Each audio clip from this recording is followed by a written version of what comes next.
जय श्री ओम नमः सिद्धेभ्य। नमो अर्हन्ताणं नमो सिद्धाणं नमो आयर्याणं नमो वज्रायाणं नमो लोये सव्वसाहूणम् वन्दितु सव्वसिद्धे दोमचलमणोभवं गदिं पत्ते वोच्छामि समय पावड मिणमो सुध केवली गणितं नमः समय साराय स्वानुभूत्या चकासते चित्स्वभावाय भावाय सर्वभावान्तरच्छिदे। समय सार परमागम की 90-91 नंबर की गाथा पे अपनी चर्चा चल रही है, जिसमें आचार्य देव ये कहते हैं कि मिथ्यात्व, अज्ञान और अविरति, इन तीन प्रकार से परिणत जो उपयोग है, इसका कर्ता कौन है? तो जो इन भाव रूप परिणत है वही इनका कर्ता है। तो जीव स्वयं ही इन भाव रूप परिणमित हुआ है, इसलिए वो उनका कर्ता कहा जाता है।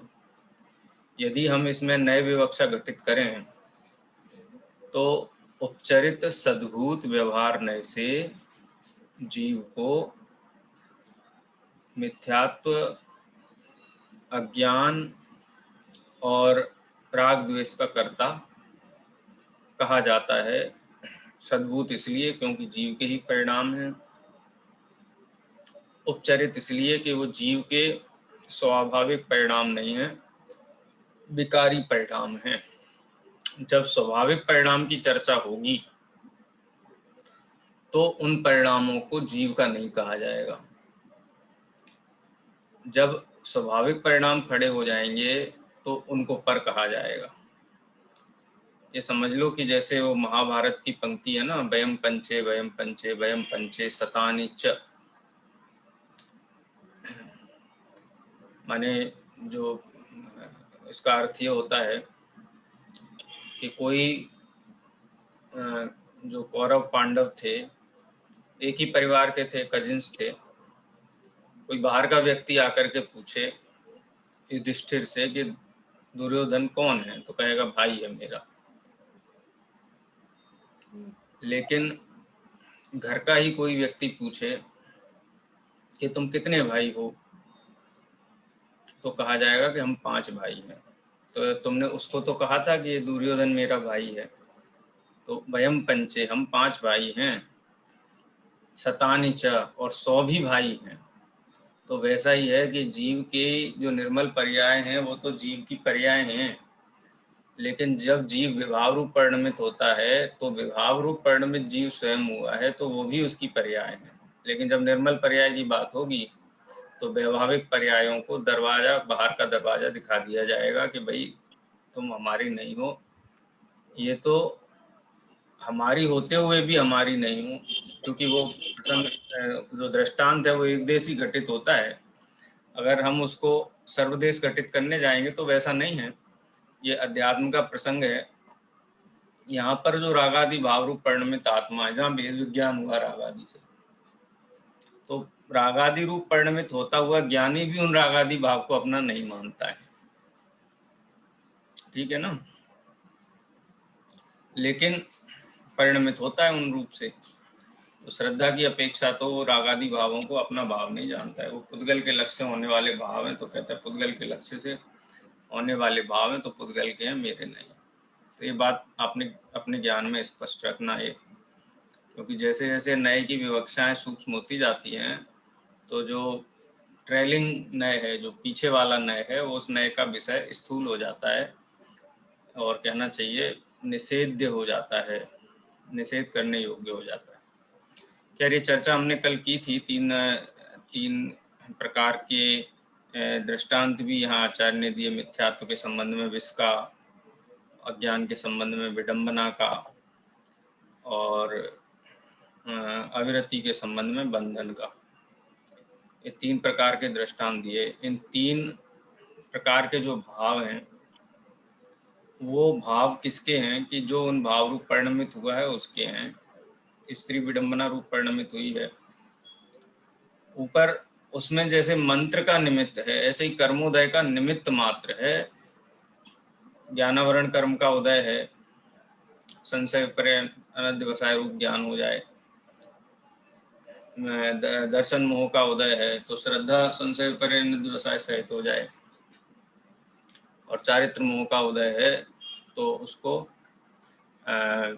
मोह जो भी राग द्वेष आदि परिणाम है, क्रोध मान माया लोभ आदि परिणाम हो जाए। लेकिन फिर भी वो मंत्र की भांति जो कर्म है वो भिन्न ही है, और जीव स्वयं जिन भावों रूप परिणमित हुआ है उन भावों का कर्ता जीव ही है। ये चीज यहाँ पर आई थी। हालांकि आगे की गाथाओं में अभी तो राग द्वेष आदि जो भाव हैं, अभी कर्म से वेद विज्ञान कराया जा रहा है, पुद्गल कर्मों से। जब पुद्गल कर्मों से वेद विज्ञान का चैप्टर पूरा हो जाएगा, उसके बाद मोह राग द्वेष से भी वेद विज्ञान करना है। वो भी कोई रखने लायक वस्तु नहीं है। लेकिन फिलहाल तो जो पुद्गल कर्म है वो निमित्त मात्र हैं, वो कर्ता नहीं है। जो स्वयं इन भावों रूप परिणमित हुआ है वो स्वयं करता है। ये बात यहाँ पे चल रही है। अपनी चर्चा हो गई थी 112 नंबर पेज पे। जयचंद जी छावड़ा साहब का जो भावार्थ है उसके ऊपर हम चर्चा करने वाले। पढ़ना यहाँ से पढ़ना। तात्पर्य वृत्ति में भी इन गाथाओं का भाव इसी प्रकार स्पष्ट किया गया है। यहाँ से अपने को आज पढ़ना है। चलिए, कौन पढ़ेगा? शेयर कर रहा हूं मैं।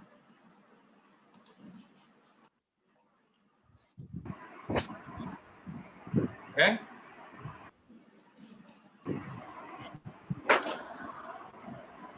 क्या बात है, उपस्थिति है सभी लोगों की। क्वेश्चन लेट शुरू हुआ इसलिए शायद मेरा ध्यान गया। सब लोग उपस्थित हैं। चलिए, कौन पढ़ेगा? मैं कोशिश करता हूँ कि अलग अलग लोग पढ़ें, ना हो।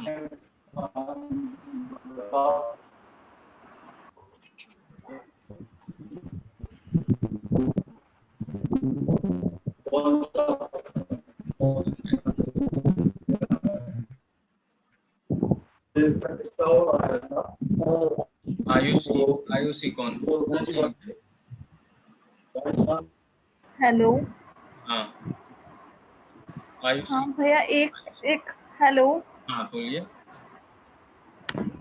बोलिए सारिका जी। हाँ भैया, एक क्वेश्चन है। जैसे निमित्त शब्द का प्रयोग अपने परिणाम के लिए हुआ है इसमें, तो वह उपयोग को फिर कैसे प्रभावित करता है? फिर से बोलिए, आपका प्रश्न नहीं समझ में आया मुझे। निमित्त शब्द, इसमें निमित्त शब्द का उपयोग आया है, जो प्रयोग हुआ है। हेलो। हाँ देखो, यहाँ मोह राग द्वेष और उपयोग का निमित्त नैमित्तिकपना नहीं है। यहाँ पुद्गल कर्म का उदय होने पर, जैसे मंत्र किसी ने पढ़ा, जैसे कोई मंत्र पढ़ रहा है ना, वैसे ही समझ लो कि जो द्रव्य कर्म है, जो कार्माण वर्गण है, उनका उदय चल रहा है। तो द्रव्य कर्म और मंत्र को आप एनोलॉजी समझिए उनकी, वो एक दूसरे के लिए उनका प्रयोग किया गया है।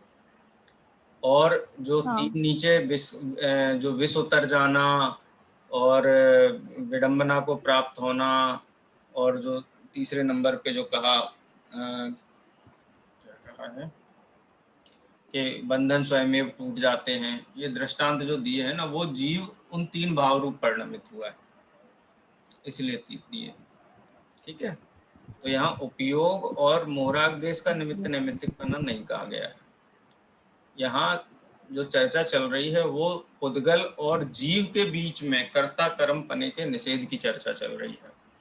जीव और उसके विभाव परिणामों के बीच में कर्ता कर्म का निषेध नहीं किया जा रहा है अभी। वो प्रकरण आगे शुरू होने वाला है, लेकिन अभी वो शुरू नहीं हुआ है। पहले इससे निपट लेना।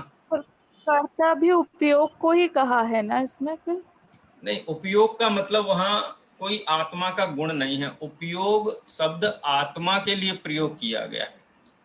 कई बार ऐसा होता है ना, लक्षण की का उपचार हम कर देते हैं लक्ष्य के अंदर भी। जैसे कोई व्यक्ति है ना, तो उसने लाल शर्ट पहनी है, तो कहते हैं लाल शर्ट इधर आओ, कहते थे नहीं? तो ऐसे ही आत्मा का जो लक्षण उपयोग है, तो उपयोग शब्द के द्वारा उस आत्मा को ही संबोधित किया जा रहा है, क्योंकि आत्मा का लक्षण उपयोग है। हाँ, उपयोग का मतलब आत्मा ही समझना। ठीक है, ठीक है, ठीक है, ठीक है, ठीक है भाई। और किसी का कोई प्रश्न हो तो पूछ लीजिए, फिर अपन आगे पढ़ेंगे।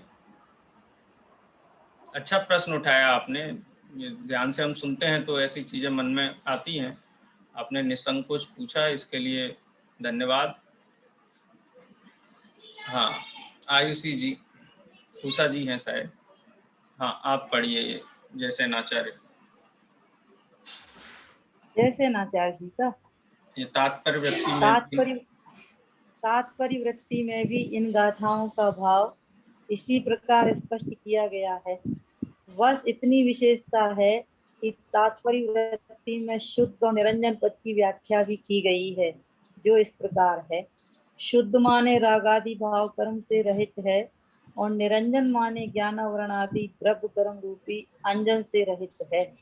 पंडित जयचंद जी छावड़ा भावार्थ में स्पष्ट करते हैं कि यद्यपि शुद्ध द्रव्यार्थिक नय से आत्मा करता नहीं है, तथापि उपयोग और आत्मा एक वस्तु होने से अशुद्ध द्रव्यार्थिक नय से आत्मा को भी कर्ता कहा जाता है। उक्त गाथाओं में अत्यंत सीधी और सरल भाषा में नहीं दिखाई दे रहा है। उक्त गाथाओं में अत्यंत सीधी और सरल भाषा में यह बात कही गई है कि यद्यपि भगवान आत्मा तो सदा ही शुद्ध बुद्ध और निरंजन निराकार है, तथापि अनादि से ही मोह युक्त होने से मिथ्या दर्शन, अज्ञान और अविरत भाव रूप परिणमित हो रहा है। इस कारण वह इन भावों का कर्ता भी है, किंतु हम नहीं, हमारा गड़बड़ सही करो, किंतु पर का कर्ता कदापि नहीं है। हाँ, यह बात अवश्य है कि आत्मा के उक्त मिथ्या दर्शनादि भावों का निमित्त पाकर पौद्गलिक कर्माण वर्गणाएं स्वयं कर्म रूप परिणमित होती रहती हैं। प्रश्न, कर्माण वर्गणाएं स्वयं ही परिणमित होती रहती हैं, यह तो संभव नहीं लगता। उत्तर, क्यों, इसमें असंभव क्या है? लोगों की इसी आशंका को निर्मूल करने के लिए टीका में मंत्र साधक का उदाहरण देकर समझाया गया है। यह तो लोक में प्रसिद्ध ही है कि मंत्र से सर्पादि का जहर उतारने वाले मंत्रवादी मंत्र के शब्दों का उच्चारण तक नहीं करते, अपितु मंत्र को मन में ही बोलते हैं, फिर भी दूर बैठे मनुष्यों का जहर उतर जाता है।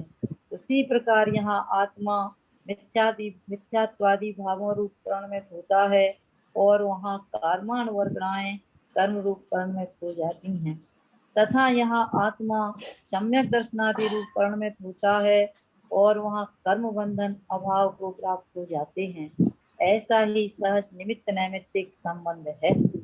टीका में विष उतरने के अलावा भी दो उदाहरण दिए हैं। मंत्रों के प्रभाव से नंबर 1 स्त्रियां विडम्बना को प्राप्त होती हैं, और नंबर 2 बंधन स्वयं टूट जाते हैं। ये बातें भी लोक में घटित होती देखी जाती हैं, और इसी प्रकार के कथन शास्त्रों में भी पाए जाते हैं। भगवान ऋषभदेव की भक्ति के प्रभाव से आचार्य मानकुंड के बंधन टूट जाने की बात तो प्रसिद्ध है ही, और भी अनेक प्रकार की अनेक कथाएं शास्त्रों में आती हैं तथा लोक में भी प्रसिद्ध हैं। आकाश में सूर्य का उदित होना और उसके निमित्त से सरोवर में कमलों का खिलना आदि अनेक उदाहरण देखे जा सकते हैं, जिनसे सहज निमित्त नैमित्तिक भाव सिद्ध होता है। यहाँ तो यही बताना अभीष्ट है कि इनमें सहज निमित्त नैमित्तिक भाव ही है, कर्ता कर्म संबंध नहीं है। निमित्त नैमित्तिक भाव को समझने के लिए लेखक की अन्य कृति निमित्तोपादान का गहराई से अध्ययन करना चाहिए। हाँ, यहाँ तक जो चर्चा आई है, बस यहाँ तक जो चर्चा आई है, तो जो टीका में आचार्य अमृतचंद्र देव ने बात कही, उसी का स्पष्टीकरण कहो या उसको सरल भाषा में प्रस्तुत किया गया है।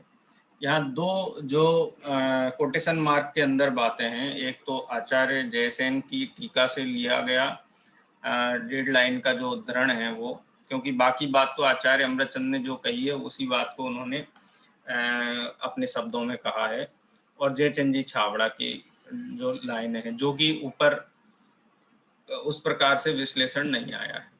वहाँ पर चूंकि आचार्य जयसेन की जो व्याख्यान शैली है वो एक एक शब्द को लेते हैं और उसका स्पष्टीकरण देते हैं। मूल जो गाथा होती है, तो गाथा के 2 शब्द और थे, शुद्ध और निरंजन। उनको आचार्य अमृतचंद्र देव ने उनके ऊपर बल नहीं दिया। बल इसलिए नहीं दिया क्योंकि वो टीकाकार हैं, वो हार्द को स्पष्ट करते हैं, वो एक एक शब्द की व्याख्या करने को की शैली में नहीं बात करते हैं। तो शुद्ध का मतलब क्या है? रागादि भाव कर्म से रहित। अब आपको लग रहा होगा कि हम तो ये ऐसा समझते हैं कि आचार्य अमृतचंद्र देव बड़े आध्यात्मी हैं, एक परसेप्शन है ना। आचार्य जयसेन है वो थोड़ी सभी नयों की विवक्षा करके थोड़ा संतुलन बना करके करने का प्रयास करते हैं, इसलिए उनके जैसे अध्यात्मवादी नहीं है। लेकिन इस प्रकार का आचार्यों में भेद नहीं है। आचार्य अविरोधी रूप से ही आगम का निरूपण करते हैं। जितने पूज्य हमारे लिए आचार्य कुंद देव हैं, उतने ही पूज्य आचार्य अमृतचंद्र हैं और उतने ही पूज्य आचार्य जयसेन हैं। तो चूंकि यहाँ प्रकरण ये चल रहा था कि 3 प्रकार के भावों के रूप परिणमित होता हुआ आत्मा उनका करता है, और आत्मा कैसा है, उपयोग कैसा है? आत्मा तो स्वभाव से तो शुद्ध ही है। तो शुद्ध की व्याख्या उन्होंने दी यहाँ पे, रागादि भाव कर्म से रहित। भाव कर्म शब्द भी जोड़ा उन्होंने, ऐसा रागादि कर्म कह करके पुद्गल के खाते में बात नहीं डाली। तो भाव कर्म से रहित जो आत्मा है, और आत्मा कैसा है? ज्ञान वर्णादि द्रव्य कर्मों से या अंजन से रहित।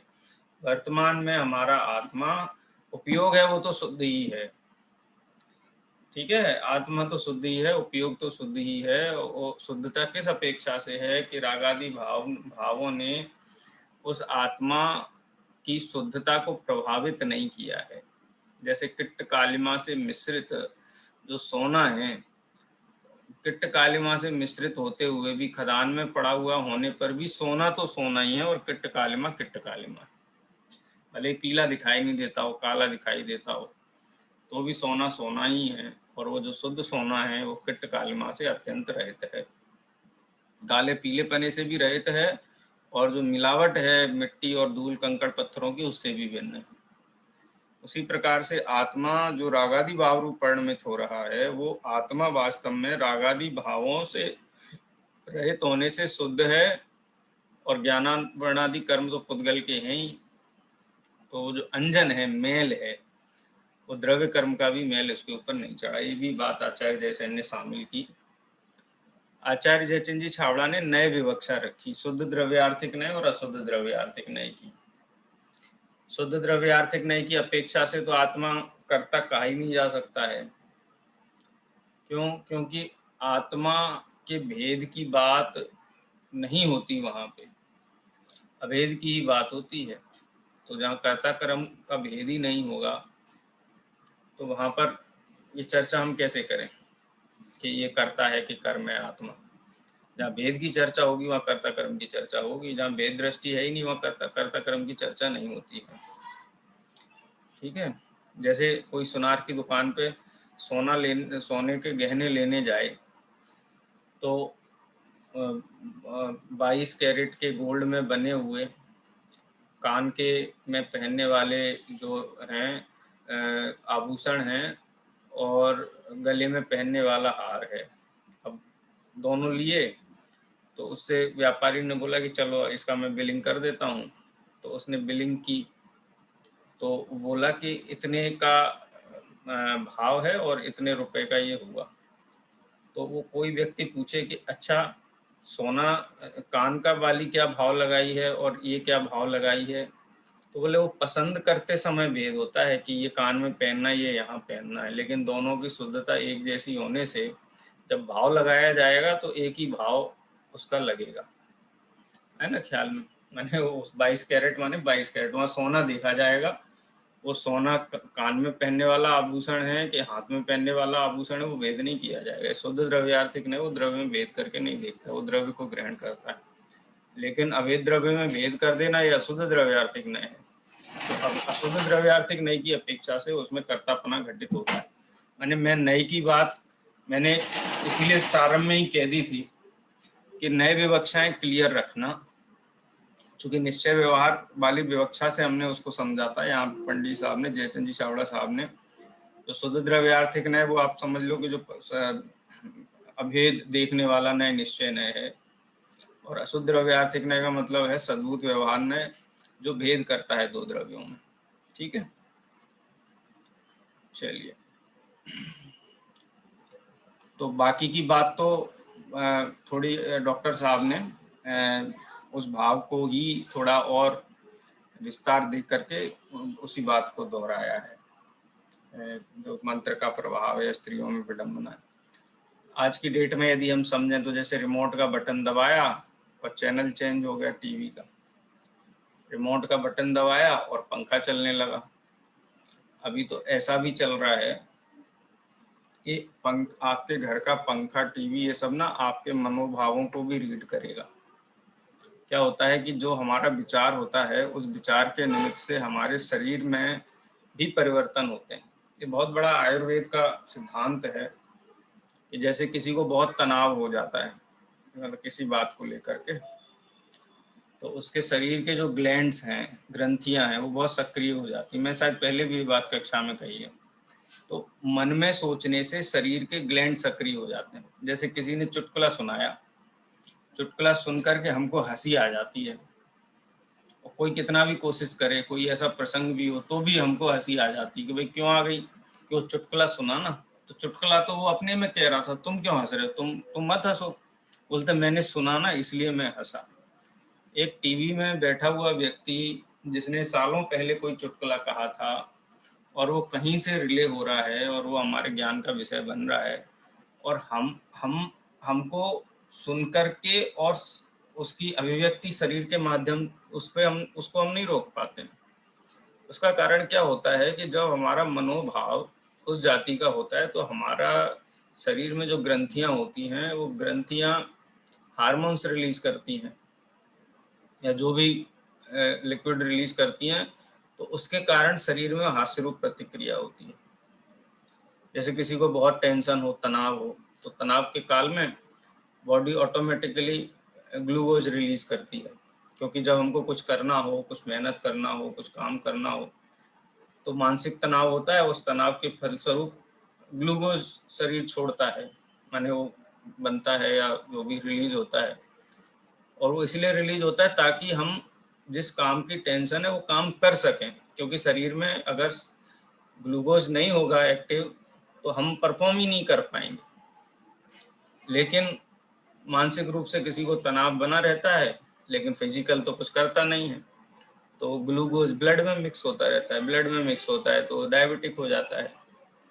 ऐसे ही थायराइड ग्रंथि का है, थायराइड ग्रंथि तनाव में या फिर चिंता में, अवसाद में एक्टिव रहती है, तो थायराइड ग्रंथि एक्टिव होने के कारण वो जो भी थायरोक्सिन या जो भी है वो शरीर में एंजाइम छोड़ती है। लेकिन हमको वैसा कुछ करना तो है नहीं, शरीर फिजिकली इनएक्टिव है, मेंटली बहुत एक्टिव है, तो उससे थायराइड का प्रॉब्लम हो जाता है। अथवा एसिडिक हो जाता है शरीर, एसिड बहुत रिलीज करता है शरीर, और खाली पेट रहना या फिर तनाव में रहना, तो एसिड बहुत रिलीज करती हैं, जो भी पाचन से रिलेटेड जो भी चीज़ें हैं या जो भी ग्लैंड्स हैं, लेकिन फिजिकली कुछ परफॉर्म करना नहीं है, तो वो एसिड ब्लड में मिक्स होता है, वो प्लाक बनाता है, फिर वो कहते हैं रक्तचाप की बीमारी हो जाती है। तो ये तो हर विज्ञान में ये नैमित्तिकपना है। हम इसमें देख करके कोई ग्रहित मिथ्यात्व की तरफ हमें इशारा करने की जरूरत नहीं है, सारी दुनिया ऐसे ही चलती है। आराधना दीदी कुछ पूछना चाहती हैं, बोलिए। नहीं नहीं सर, कुछ नहीं, गलती से हो गया। हाँ, तो ये जो मंत्र वाली बात है ना, ये सिद्ध है, प्रसिद्ध है, उदाहरण प्रसिद्ध होता है। ये है कि हमारे सामने इस प्रकार की चीजें होती नहीं, हम देखते हैं तो हमको लगता है कि ये तो बात ठीक नहीं है, इससे तो अंधविश्वास को बढ़ावा मिलेगा। फिर हमको पूरा प्रथमान योग ही उठा के रखना पड़ेगा यदि हम इनको निमित्त नैमित्तिक संबंध को स्वीकार ना करें तो। पूरा विज्ञान पूरा इसी निमित्त यहाँ से 36,000 किलोमीटर दूर सैटेलाइट है, यहाँ से हम बटन दबाते कंप्यूटर के कमांड देने के लिए, वो सैटेलाइट वहाँ पे मैन्यूवर हो जाता है, उसमें लैंप फायर करना है तो फायर हो जाता है, कोर्स चेंज करना है तो कोर्स चेंज हो जाता है, उसका ओरिएंटेशन चेंज करना हो ओरिएंटेशन चेंज हो जाता है, कोई बीच में कुछ नहीं है। तो ये सारी चीजें कोई काल्पनिक नहीं है, इतना ही मेरा कहना है। निमित्त नैमित्तिकपना देखा जाता है। खैर, इसका विश्लेषण काफी हम कल कर चुके हैं, इसलिए मैं दोहराना नहीं चाहता हूँ। गुरुदेव श्री के शब्दों को भी यहाँ पे उद्धृत किया गया है, उनको भी हम पढ़ते हैं। सिद्धि जैन, कल्पना जी है, शायद कल्पना जी है ना, कल्पना जी सागर।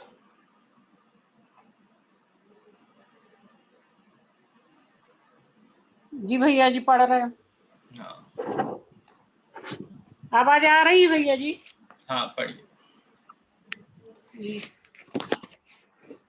उक्त संदर्भ में स्वामी जी का स्पष्टीकरण इस प्रकार है।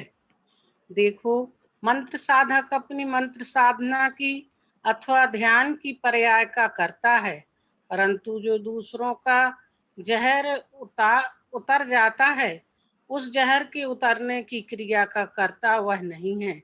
कहा है ना कि उसमें साधक का ध्यान अनुकूल होने से निमित्त भूत होने पर साधक के करता हुए बिना ही सर्पादिक का जहर स्वयं उतर जाता है।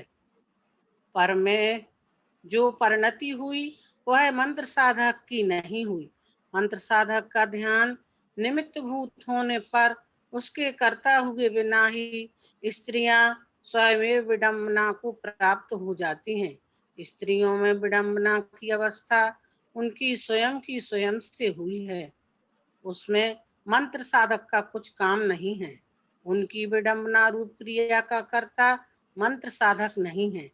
यहाँ आचार्य ने कहा है न कि स्त्रियां स्वयं विडंबना को प्राप्त होती हैं, उसी प्रकार साधक का ध्यान निमित्त भूत होने पर साधक के करता हुए बिना ही कर्म बंध स्वयं टूट जाता है।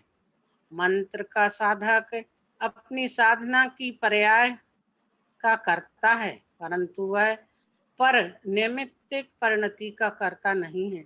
अरे आजकल तो ऐसा मानते हैं कि ज्ञानावरणी कर्म जीव के ज्ञान को रोकता है। चारित्र मोहिनी कर्म के उदय से जीव को राग होता है, व्यवहार से निश्चय होता है इत्यादि, परंतु भाई ऐसा नहीं है। यहाँ तो यह कहते हैं कि ज्ञानावरणी कर्म के करता हुए बिना ही ज्ञान की हीन दशा स्वयं होती है। बहुत सूक्ष्म बात है भाई, परंतु समझने में जैसी है, उपयोग को सूक्ष्म करने से समझ में अवश्य आएगी। गुरुदेव श्री की विशेषता है कि वो प्रयोजन आगे रख देते हैं तुरंत। जो जीव की एक जो जनरलाइज्ड सामान्य रूप से जो भ्रांति है, भोजन नहीं करने से पुण्य का बंध होता है, ठीक है, ऐसा जीव मानता है। यहाँ का ना व्यवहार से निश्चय होता है। व्यवहार क्या है? व्यवहार किसे कहा जाता है? खासकर चरणान योग के संदर्भ में यदि हम देखें तो मन वचन काय की क्रिया है, उसको भी व्यवहार कहा जाता है। शुभाशुभ भाव हैं, उनको भी व्यवहार कहा जाता है। तो ये व्यवहार करने से निश्चय होगा, शुभोपयोग करने से शुद्धोपयोग होगा। ये सारी बातों को भी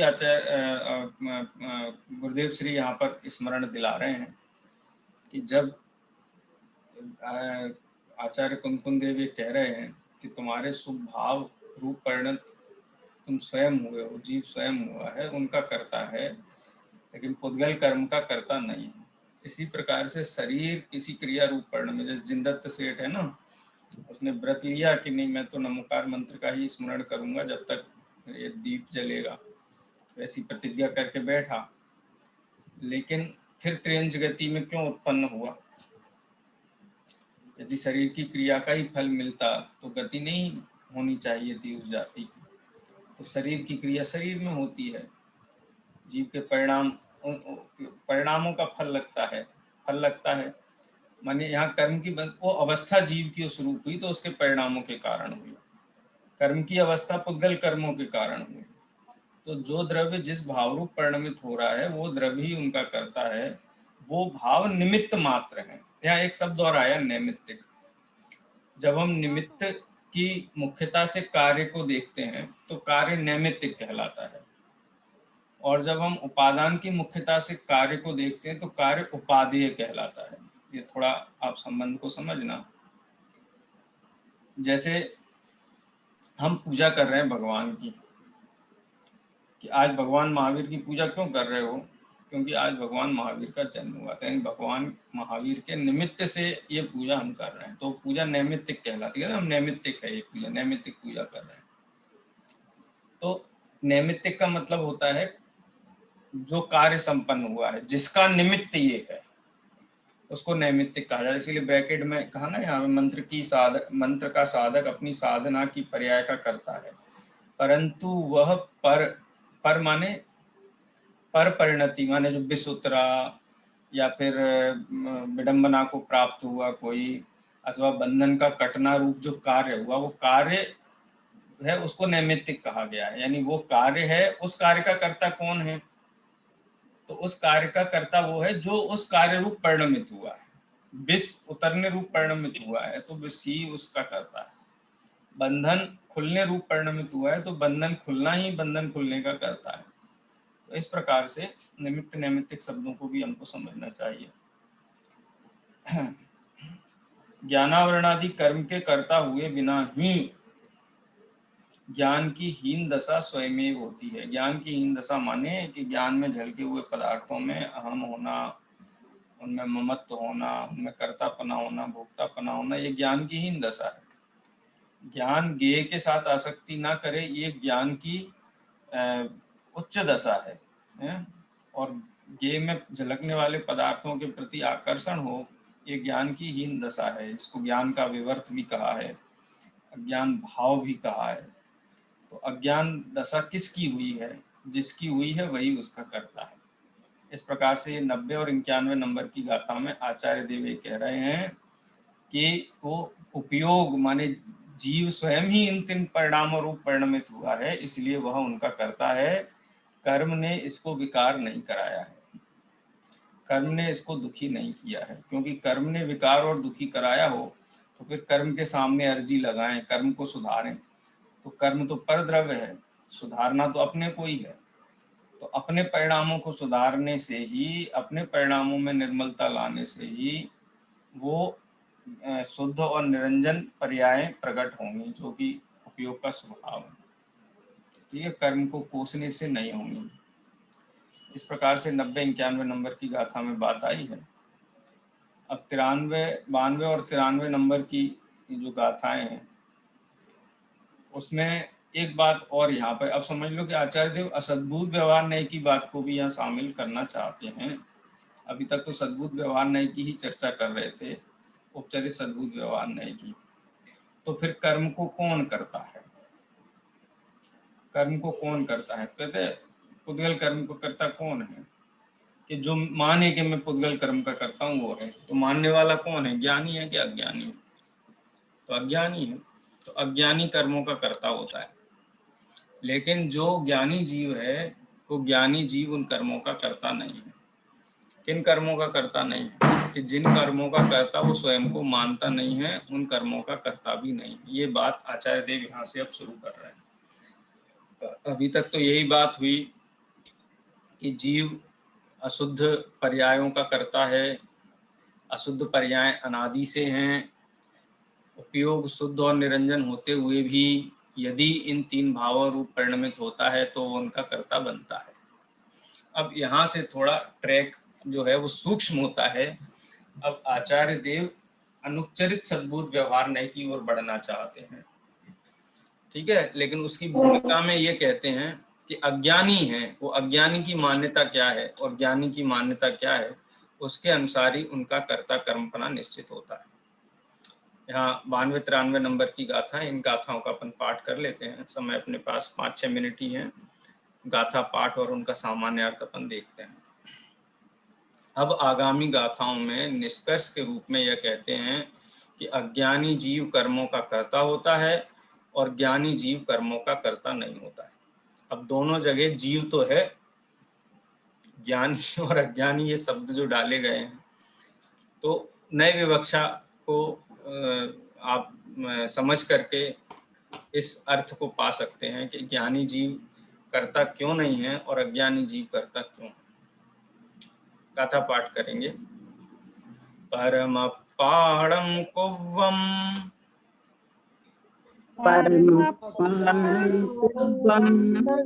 अपाणम पिय परम करिंतो सो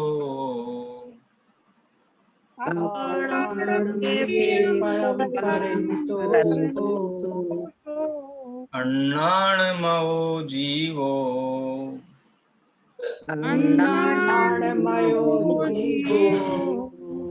कम्माणं कारगो होदी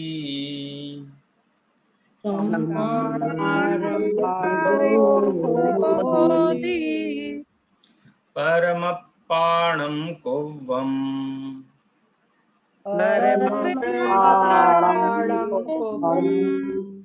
अपाणं पिय परम अकुव्वन्तो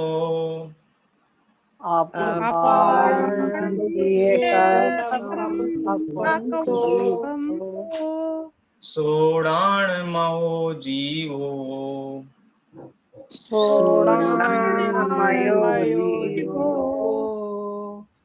कम्माणमकारगो होदी।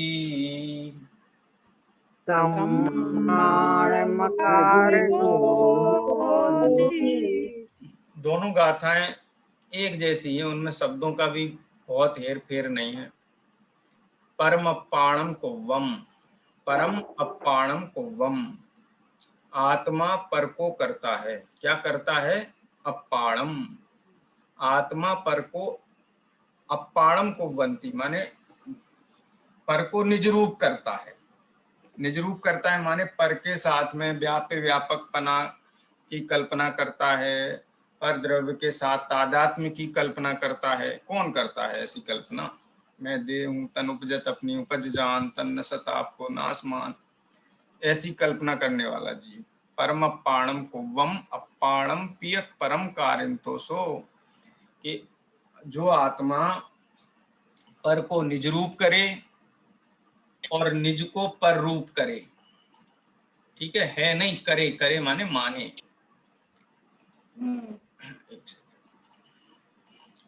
वो जीव कैसा है? अन्नाणमयो जीवो, वह आत्मा अज्ञानमय है, अज्ञानी है, अज्ञान से भीगा हुआ है, डूबा हुआ है, अज्ञानमय है। यहाँ का अज्ञानमय जीव है वो। ऐसा अज्ञानमय जीव कम्माणम कारको होती, कर्म का कर्ता होता है। जो माने वो ज्ञान भाव ज्ञानी करे, अज्ञानी अज्ञान, द्रव्य कर्म पुद्गल करे। यह निश्चय पहचान, जो बनारसी दास जी का 52 कौन सा 52 निश्चय परवान, हाँ यह निश्चय परमाण, ये जो शायद 52-53 नंबर का कलश था। पर अब वैसे ही ये गाथा है 93 नंबर की।